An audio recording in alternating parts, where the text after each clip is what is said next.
Click on your profile icon. When you click on your profile icon, then scroll down, you can see privacy policy at the bottom here. After clicking your profile icon, come down to privacy policy at the bottom of your screen, then click on it and wait for it to load. So after it loads, look at the top right corner of your screen. Before your profile icon, there is a dialog box. Tap on it. It will load. After it loads, then scroll down through the list until you see forms. Forms. This is it. When you tap on it,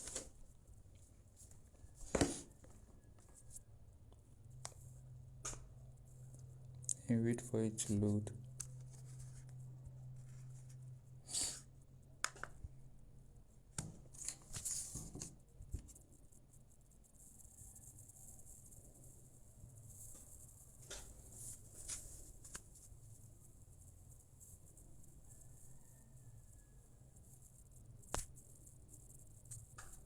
So when it loads like this, you see a page. You see this page. Then click on blank form.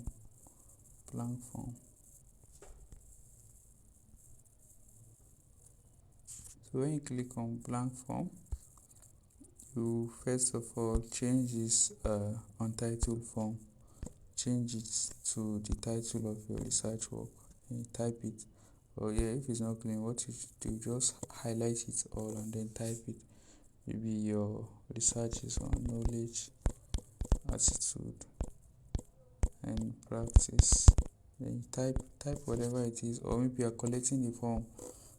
You are using the form to collect details of people who will attend your birthday party. So you just say birthday party participants. Then you can give a brief and description of what the form is all about here. You type it maybe here. Type in your correct details. Then that is all. Then to go to your next part, to go to the next part of your form, you come here. What is the first question you have? Let's say you have the person type their name, you understand? So you have two parts here. You type your question and then determine what kind of answer you are expecting, you understand? So for name now, you see the type of answer now. You have name, you have short answer, paragraph, multiple choice, checkbox, drop down, file upload, you understand? So let's see, for this name now, it automatically choose short answer, and that is what we want.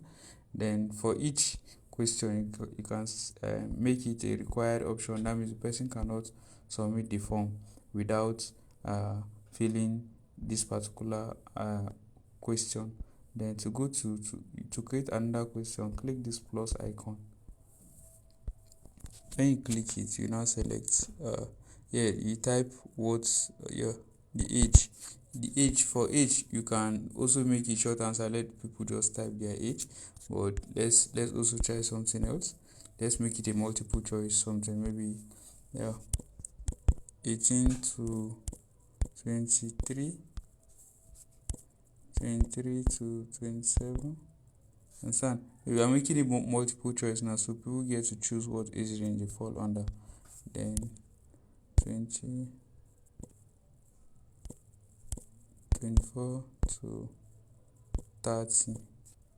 So that is it. So you can continuously add different options. So that is how multiple choice works. So for multiple choice now, that means the person can only choose one option here. So when you are done with this, you click this plus icon again. To add another question. So let's say you want this particular option. I want us to use this a different answer format.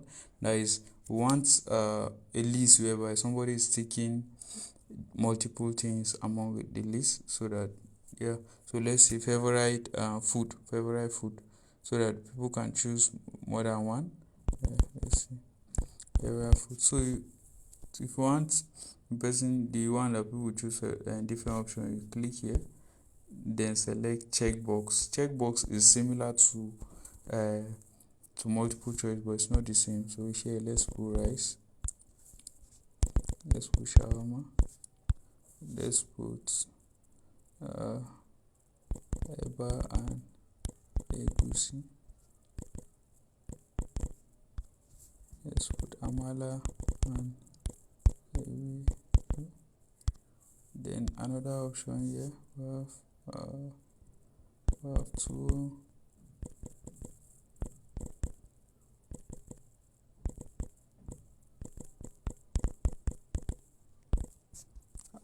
Under option, what next? Let's say spaghetti, food I like snacks.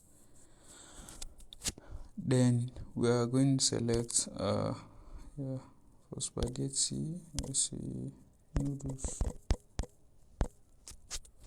So that is all. Then you go next to select another option. So you go next, select another option. So this is just how it works. This is how it works. So let's, for this one now, maybe we want the best people to upload.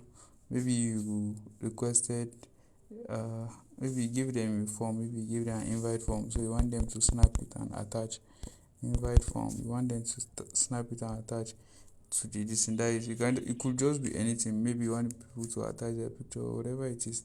Then you now click on this to make it file upload. For file upload, you click here, then this thing, let responder upload drive. This is more like giving you, responder will be required to sign into Google when they fill this. Make sure to only share this form with people you trust. So then you click continue, then wait for it to load. So then again, it could be maybe you're looking for only specific file. Maybe it's only PDFs you want them to attach, or you want them to attach only normal picture, you understand? So you can select it here, allow only specific files, or you want it to be only spreadsheet, or you want it to be only videos, you understand? Maybe it's a competition, that where contestants make videos or attach. I want them to attach only video. You click here. If it's PDF, maybe scholarship application, or we want people to attach their CV, or either this one, document or PDF, so, or presentation, maybe slide, or drawing, image, or audio, maybe for music contestants and all of that. So let's assume that we are choosing the invite form is an image, so you can choose multiple things. You can give room for multiple things, but if you are strict on only a particular option, then you just have to select only that the option. So when after you've selected this, then you click on maximum number of files. Let's say only image. The maximum number of files, maybe you need only 5, only 10. But let's see, the invite form wants only 1, or if you want 5 pictures, but let's select only 1. See, as you can see, I have up to 10. So then what is the maximum file size? So this form can set up to 1 gig of file. So you can change this to increase the number of gigabytes of space that you can give for file for the participants to send it. Okay, but let's say we are just requiring image, so you can select only 10 MB. You are good to go. Then from this, after this one, you go to the next one. Go to the next option, and then for here, which one are we trying again? Let's just go with the paragraph. Let's see, you want people to type about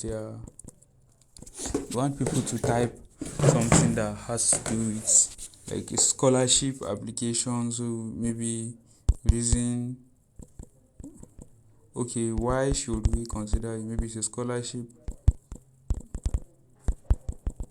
They are giving people room to express themselves, and you understand, so that they can state why they can be considered. So as you can see, it automatically choose paragraph. It's not all the time that it's perfect, that it can give you a good that it can select it for you, so you just have to check here by yourself. So you see, since it's a paragraph is a long answer. So ordinarily, if it were something like name, you will have just left it as short answer. But since it's a paragraph, since it's a long something, you select paragraph.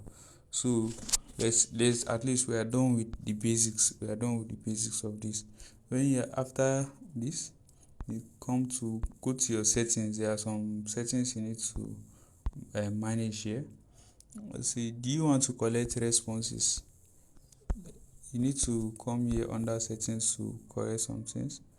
Make this a quiz. No, this is not a quiz. Collect email addresses. You want to collect email addresses? Maybe you need to follow up for, let's say, the birthday party attendance and participants.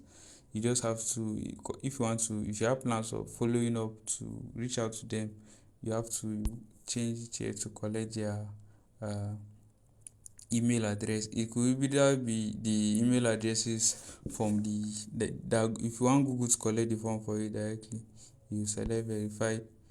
That is the email addresses they submitted, or let's say automatically be collected. The email address you use to fill that form, or you want them to type their own email addresses individually, you select responder input. Then send responders a copy of their response. You want them to have a copy of their response. You say yes or no, or is it always, or is either is off or when requested or always. So let's choose always. Then allow response editing. Maybe you are collecting response and you want them to be able to edit their information. You click allow response editing. Then limit to one response. Maybe you don't want one person to fill it several times. You click here. Total size limit for all uploaded files. You can change it here, like I said the other time. You can make it 1 terabyte, 100 gig, or so depending on what you're doing. Presentation, how do you want them to see it? Should show a progress bar here? Shuffle question order. Maybe they will not all see the question in one, like the first question will not be the first one for another person, but we don't really need this. This is usually used mostly for quiz. Then confirmation message. What are they going to see? What are they going to see if after submitting the form? This is it. You can edit it there. You can click here to edit and then save.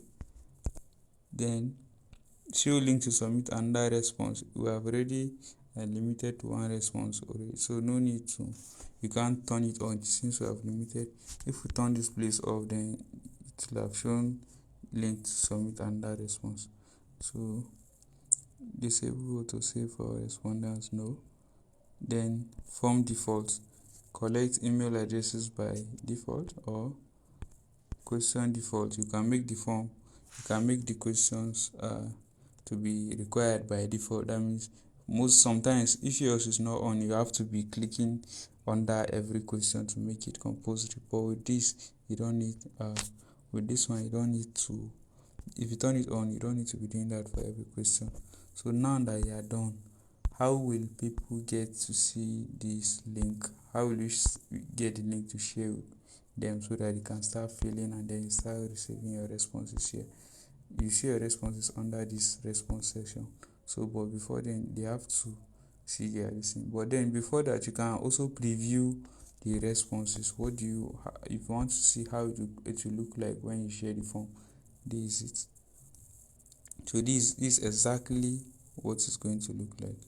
This where it says email, name, age, favorite food, invite form. Why should we consider application? You understand? So you saw the difference between the age range and the favorite food. For favorite food, they can choose multiple. They can even choose all because we use check boxes. For age, they can choose only one because we use multiple choice. So that is all about the preview. So you can go back after previewing.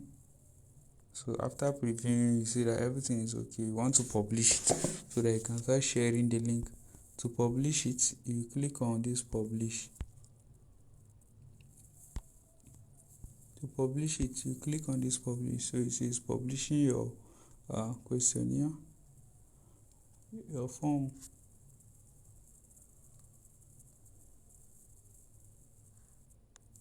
You see, anyone with the link can fill it. Then you click on publish. You see, this is it. It has been published. Then to copy the link, you see, I clicked here to shorten the link. The link was link. Yeah, see, save.